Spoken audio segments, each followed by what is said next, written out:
Amen. Voilà. Donc, comme nous l'avons dit que cette semaine, nous serons dans ce thème-là. Le thème est intitulé « Ne fléchis pas devant Aman ». Est-ce qu'on peut acclamer le Seigneur? Ne fléchis pas devant Aman. Voilà notre thème. Et donc, dans la Bible, du temps d'Esther, Esther, c'était une reine, mais au temps où il y avait un roi qu'on appelait le roi Assyrus. Le roi Assyrus était un roi qui régnait du temps de l'empire des Mèdes et des Perses. Nous savons que dans la Bible, il y a au moins 4 grands empires, 4 grands royaumes qui vraiment dominent le monde entier jusqu'à présent. Mais ces royaumes, on peut dire, chacun avait comme une dispensation, une période pendant laquelle ce royaume-là était dominant sur tous les pays, toutes les provinces, tout ce qui existait, à cause de la puissance dont il pouvait disposer. Et donc, du temps, par exemple, de Daniel, quand ils étaient en captivité, c'était le temps de l'empire babylonien. C'était à Babylone, c'était le temps des Babyloniens. Maintenant, après la mort des rois de Babylone, notamment Nebuchadnezzar, et aussi son fils qui était passé au trône, donc Belshazzar, quand ils sont morts, alors la nuit là, Dieu avait permis qu'il y ait un autre roi qui remplace. Donc c'était le roi des Mèdes et des Perses. Donc il y a eu Darius, et là, dans le livre de d'Esther, nous avons donc Assyrus. Alléluia. Alléluia. Amen. Et donc, ce roi-là, quand il va commencer son règne, il va évoluer. Il régnait depuis vraiment l'Éthiopie jusqu'en Inde là-bas. Donc la Bible déclare qu'il avait près de 127 provinces. 127 provinces qu'il gérait, sur lesquelles il régnait. Et donc ce roi-là, pendant son règne, alors sa femme s'appelait Vashti. Répète après moi, Vashti. Voilà. Et pendant son règne, donc, il était tellement dans la grandeur, il était dans la gloire, qu'un jour, il s'est décidé de présenter la magnificence de son royaume. Il s'est décidé de montrer la gloire de son royaume. C'est comme un riche, une personne qui a commencé des affaires. Quand il devient riche, parfois il peut organiser une fête. Est-ce qu'on peut acclamer le Seigneur? Donc ce roi-là aussi, tellement que la gloire était là, il dit, je dois présenter la beauté de mon royaume. Et c'est comme ça qu'il va organiser cette fête-là. Et il va inviter tous ceux qui étaient dans les provinces, les chefs, les commandos, les chefs militaires qui étaient là. Tout le monde devait être dans cette festivité ou encore ce festin-là, ou encore ces noces, on peut dire non. Les noces, c'est lié à un mariage. Mais disons, vraiment, c'est réjouissance. Et donc, pendant qu'il va organiser cela, tout le monde va venir. Malheureusement, dans le même temps, dans la même période, sa femme Vashti aussi va organiser une fête dans le même royaume. Alors qu'après avoir montré la beauté et la magnificence de son royaume, il voulait aussi présenter la beauté de sa femme. Est-ce qu'on peut acclamer le Seigneur? Et pendant que les convives, tout le monde était là, en tout cas les invités, tout le monde était là, le roi demande qu'on fasse appel à sa femme pour que le roi présente aussi vraiment la beauté de sa femme et tout. Malheureusement, on lui dit que la femme a dit qu'elle ne peut pas venir parce qu'elle aussi elle a une fête qu'elle organise. Voyez-vous des erreurs comme ça dans la vie? Attention, tu es femme au foyer, tu es vraiment dans un foyer. Ne concurrencie, ne fais pas de lutte avec monsieur. Quand monsieur organise quelque chose, tu dois t'aligner à sa vision. Parce que c'est lui le chef. Mais aujourd'hui, il y a beaucoup de Vashti dans ce monde. Le mari fait telle chose, elle aussi, elle cherche son commerce là-bas. Donc, il n'y a pas de cohabitation, il n'y a pas d'harmonie dans la marche, dans le couple. Et c'est pourquoi il y a toujours des problèmes. Et le diable trouve une brèche. Le diable trouve des portes d'entrée là où, dans le couple, chacun marche selon sa vision. Voilà pourquoi un bon couple devait toujours mettre ensemble ce qu'ils veulent faire. Ils doivent mettre ensemble. Ils doivent penser au même moment. Ils doivent vraiment décider de ce qu'ils vont faire. Ils doivent trouver ensemble les idées et puis prier le Seigneur. Surtout prier le Seigneur. Alléluia. Parce que c'est Dieu qui donne les bonnes pensées et les bons projets. Et les projets que Dieu donne, les choses que Dieu donne ne périssent pas. Alléluia. La Bible déclare que l'Éternel renverse les desseins des nations. Il anéantit les projets du peuple. Mais les projets de l'Éternel, les desseins de l'Éternel subsistent de génération en génération. Donc, quand tu demandes au Seigneur quelque chose, quand tu consultes Dieu et que Dieu te donne une pensée, il te donne de faire quelque chose, cette chose-là va être affermie. C'est-à-dire le diable ne va pas détruire cela. Si vraiment tu es la volonté de Dieu et que tu es sérieux dans ce que tu fais par rapport à ce que tu as demandé au Seigneur, Dieu va affermir. Est-ce qu'on peut acclamer le Seigneur? David a dit, c'est l'Éternel qui a le pouvoir d'agrandir et d'affermir toutes choses. Alléluia. Lorsque tu fais quelque chose dans ta vie, si Dieu est là, si Dieu trouve son compte, si Dieu trouve son intérêt, si tu associes Dieu, si tu consacres à Dieu, si tu dédicaces à Dieu, sache que Dieu va agrandir, mais aussi il va affermir.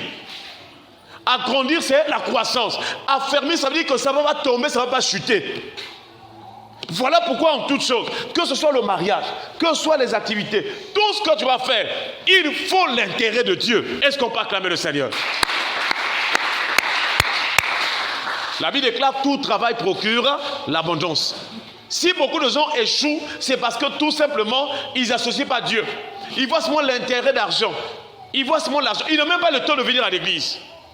Il n'y a pas l'intérêt de Dieu. Ils ne donnent pas sa dîme. Voilà pourquoi le diable attaque, le diable réussit parfois. Mais si tu mets Dieu dans ce que tu fais, si tu recommandes entre les mains du Seigneur, si Dieu sait que tu seras fidèle aussi pour bénir son œuvre, pour bénir ses serviteurs, Dieu va te parler, il va protéger cela. Donc, chers frères et sœurs, Vasti va organiser une autre activité autre que celle que son mari était en train d'organiser. Attention, s'il vous plaît. Attention. Restez dans ce que vraiment vous avez convenu avec votre mari. Mais c'est la même chose aussi à l'église. Lorsque l'église organise quelque chose, tu ne dois pas aller... Par exemple, nous avons un séminaire, nous avons des moments de prière. Toi, tu vois par exemple à l'église les doigts de Dieu. On ne te voit pas. Mais un tel, oh non, on m'avait invité quelque part. Ça veut dire que ce n'est pas bien. À moins que si tu avais informé le pasteur, car moi, j'ai une invitation comme ça, le pasteur me dit, ah, tu peux partir. Je vous assure.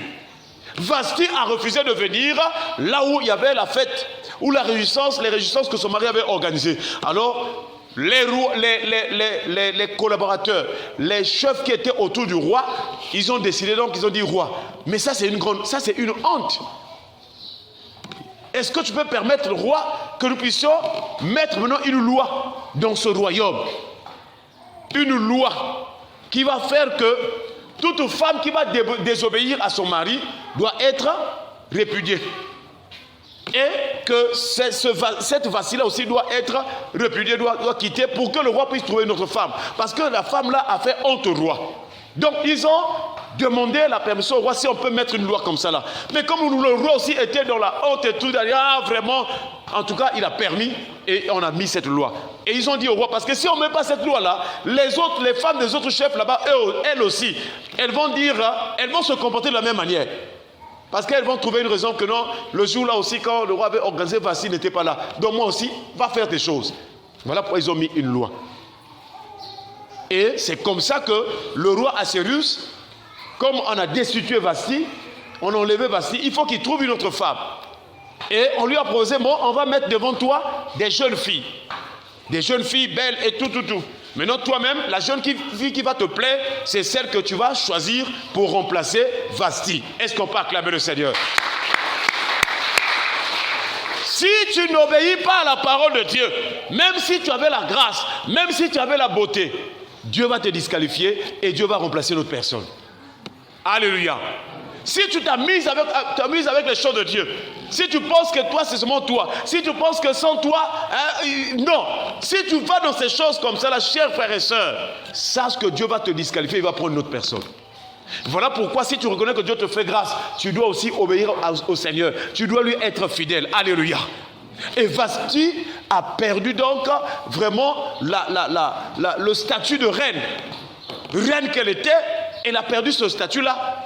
Beaucoup d'enfants de Dieu sont en train de perdre des grâces. Beaucoup d'enfants de Dieu sont en train, vraiment, ils sont en train de souffrir même plus que même les païens. Parce qu'ils n'aiment pas obéir à ce que Dieu dit. Ils ne sont pas au rendez-vous avec Dieu. Ils ne sont pas attachés au Seigneur.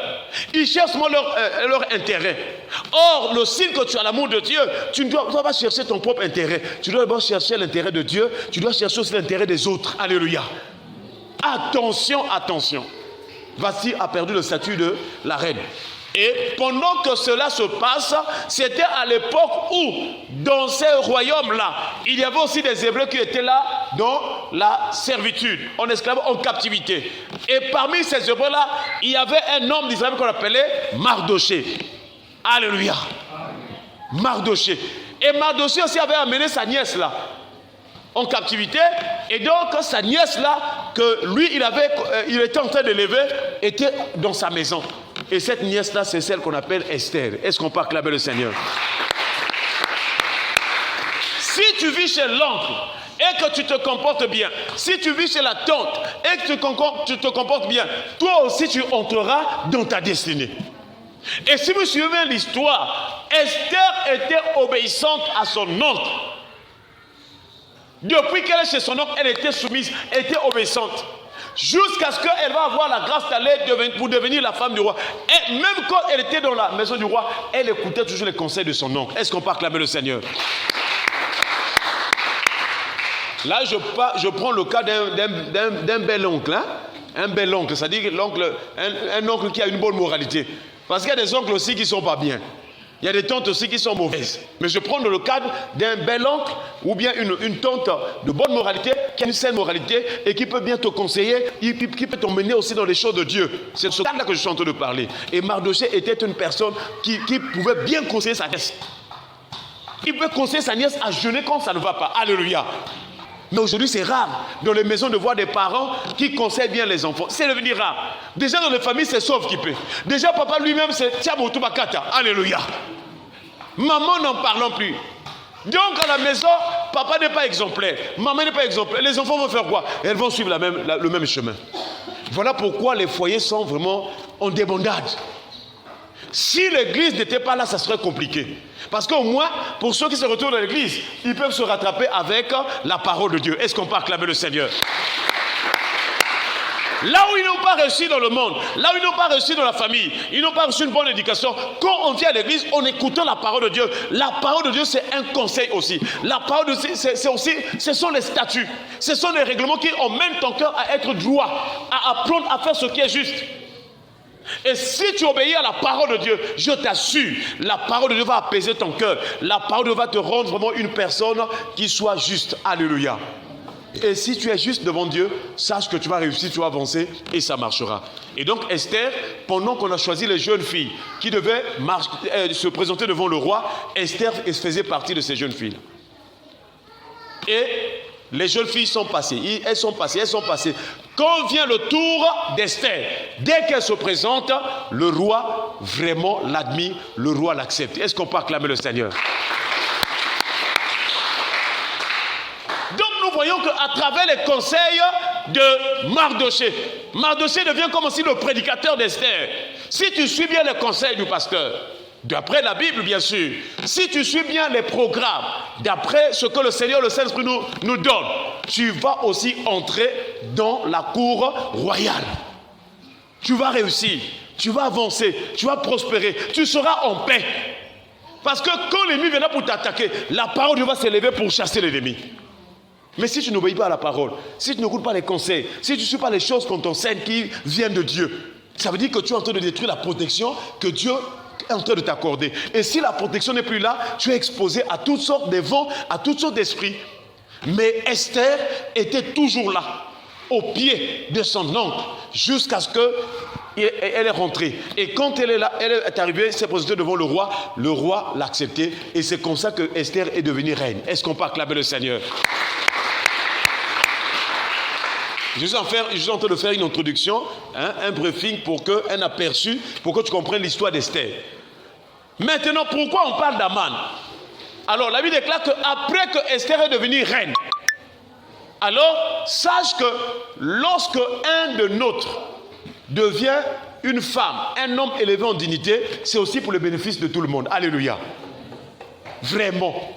Quand c'est dans vraiment la droiture selon Dieu, quand un des nôtres, quand un frère est béni, quand une sœur est bénie, c'est aussi notre bénédiction. Et c'est comme ça que Esther, étant la reine, c'est elle aussi qui va plaider la cause de son peuple. Est-ce qu'on peut acclamer le Seigneur? Mais dans tout ça, Esther est soutenue par son oncle. Esther, parce que son oncle est toujours vigilant. Son oncle là était vraiment une personne qui avait le discernement. Son oncle était une personne vraiment qui était vigilante. Même quand on voulait tuer le roi, son oncle avait découvert et il avait informé. Et ces deux personnes-là, en tout cas, je crois Teresh et Bidkam, en tout cas, on les avait vraiment tués. Donc vous voyez que c'est très important d'être à l'écoute d'un bon conseiller. Alléluia. Et la Bible déclare qu'après ces choses, après donc que Esther est devenue reine, quelque temps après donc, le roi va élever un homme, une personne qui va devenir le proche collaborateur du roi, ou sinon le deuxième responsable de tout le royaume. Et cet homme-là s'appelle Haman. Et répète-moi, Haman. Alléluia. Donc c'est Haman-là, lui, il est élevé en dignité. Donc, c'est lui qui s'occupe de tout. Le roi lui dit que voici le peuple et là, c'est toi qui fais tout. Haman là. Maintenant, quand Haman là a reçu vraiment son poste, il a pris son poste, il a commencé à exercer vraiment ses pouvoirs. Haman, quand il rentre dans la cour royale, quand il rentre là, à la porte du roi, il faut que tous ceux qui sont à la porte là se fléchissent et se procèdent devant lui. Donc, il était plein d'orgueil. Tout le monde veut faire le Fukaba. L'un des côtés. Or, Mardoché aussi, puisque sa nièce, sa fille, on dirait aussi, était reine. Donc, du coup, Mardoché aussi était à la porte du roi. Et c'est comme ça que quand Haman rentre, avec tout son orgueil là, tout le monde, les chefs. Et lui, comme ça, il était, c'est moi le chef. Mais Mardoché ne fléchissait pas. Est-ce qu'on peut appeler le Seigneur? C'est un texte biblique qui montre les choses spirituelles. Il ne faut pas dire que tu travailles auprès d'un roi, tu ne veux pas vraiment être soumis au roi ou bien au chef. Non, il faut respecter les autorités. Mais ici, c'est le cadre, on est en train de voir d'une part le mauvais cœur d'Aman face au cœur des enfants de Dieu. Alléluia. Nous sommes en train de voir des impositions que le diable peut imposer aux enfants de Dieu, alors que Dieu nous interdit de le faire. Et c'est là où donc Mardoché, quand Haman entre, Mardoché refuse pour lui de se prosterner. C'est là où, bien aimé, Haman maintenant va se lever maintenant. Il veut maintenant détruire Mardoché, mais aussi détruire son peuple. Voilà donc comme un aperçu de cette histoire. Mais ensuite, Dieu va faire grâce pour que Haman soit détruit. Et pour l'instant, ce soir, nous voyons donc le thème où il dit « Ne fléchis pas devant Haman ». Alléluia. Fléchir veut dire quoi? Fléchir veut dire faire plier progressivement. Sous un effort ou une pression. Donc fléchir, c'est faire plier. Lorsque tu n'es pas, vraiment tu ne comprends pas ta position en Christ, le diable va commencer à te faire pression. Satan fait sa pression, il te fait pression dans le but que tu puisses te plier au fur et à mesure pour que tu lui sois soumis. C'est ça fléchir. Fléchir veut dire aussi faire céder peu à peu. Donc le diable il vient souvent pour faire pression, pour que tu cèdes au péché, pour que tu cèdes à faire ce qui est mauvais, pour que tu cèdes, même là tu t'es fait la prière, tu commences à céder, tu commences à vraiment quitter, abandonner ce que tu faisais avant. Voilà pourquoi dans cette semaine nous prions que Dieu nous donne la force de résister à Haman au nom de Jésus. Alléluia. Et toi-même tu verras quel est le Haman qui travaille contre ta vie. Ou est-ce que tu avais déjà cédé à un Haman, ou bien tu es en train de lui résister. Céder veut dire aussi perdre sa force, perdre aussi sa rigueur. En tant qu'enfant de Dieu, tu dois être rigoureux, tu dois être vraiment exigeant. Ce que Dieu a dit que tu ne dois pas faire, tu ne dois pas faire cela. Même si Haman te pousse, tu dois faire. Tu dois dire non, en tant que chrétienne, ça je ne le fais pas. Alléluia. Je prends un exemple. Si Haman te pousse par exemple à aller boire, Haman te pousse par exemple à aller dans les boîtes de nuit. Maintenant que tu es en train d'écouter la parole, si tu es un véritable chrétien, une véritable chrétienne, tu dois dire non à cela. Tu ne dois pas céder à cela. Voilà ce que Haman fait. Parce que si tu cèdes à Haman, ce qui s'ensuit, c'est la mort. Alléluia. Si tu te donnes pour Haman, si tu laisses ta vie gérée par Haman, tu vas mourir, tu vas vraiment être détruit. Nous voyons aussi que fléchir veut dire baisser.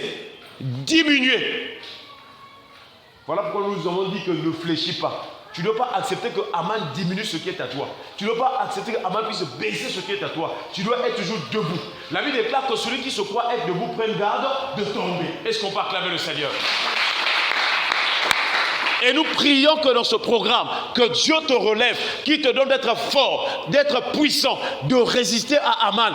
Et qu'au lieu que toi tu cèdes, au lieu que toi tu tombes, que Aman lui-même qui tombe au nom de Jésus. Chers frères et sœurs, tu as trop cédé à Aman. Tu as passé beaucoup d'années. Aman était en train de faire des pressions. Tu as cédé et voilà qu'il t'a pris beaucoup d'années. Il a pris trop d'années. Tu ne dois plus laisser continuer comme ça. Tu dois t'élever pour vraiment lui résister et que lui qu'il tombe. Alléluia. Voilà donc ce soir nous avons introduit. Demain nous serons encore dans d'autres parties maintenant pour la prière. Alléluia. Parce que nous allons voir beaucoup de choses sur Aman. Comment ce qu'Aman fait? Comment est-ce qu'il procède? Aman. Et beaucoup de chrétiens, dans leur vie, ça ne marche pas parce que tout simplement, Aman les a soumis à une pression. Aman les a soumis à un joug. Et voilà pourquoi ils n'arrivent pas à se démarquer. Ils n'arrivent pas vraiment à avancer parce que Aman est en train de faire pression. Mais je t'assure, si tu crois en Jésus-Christ, qui est le Tout-Puissant, Jésus est venu pour démontrer sa puissance dans les cieux, sur la terre et sous la terre. Alléluia. Et donc, si tu comptes sur le nom de Jésus, Aman doit tomber et toi, tu dois remplacer. Quelqu'un dit Amen. Pendant que j'étais en train de méditer, le Seigneur me dit que Aman a même pris les postes des gens. Aman est l'image d'une personne, là où tu allais être béni, il t'a bloqué. Il t'a bloqué là. Il ne veut pas que tu réussisses. Il ne veut pas que tu avances. Aman, il est contre le peuple de Dieu.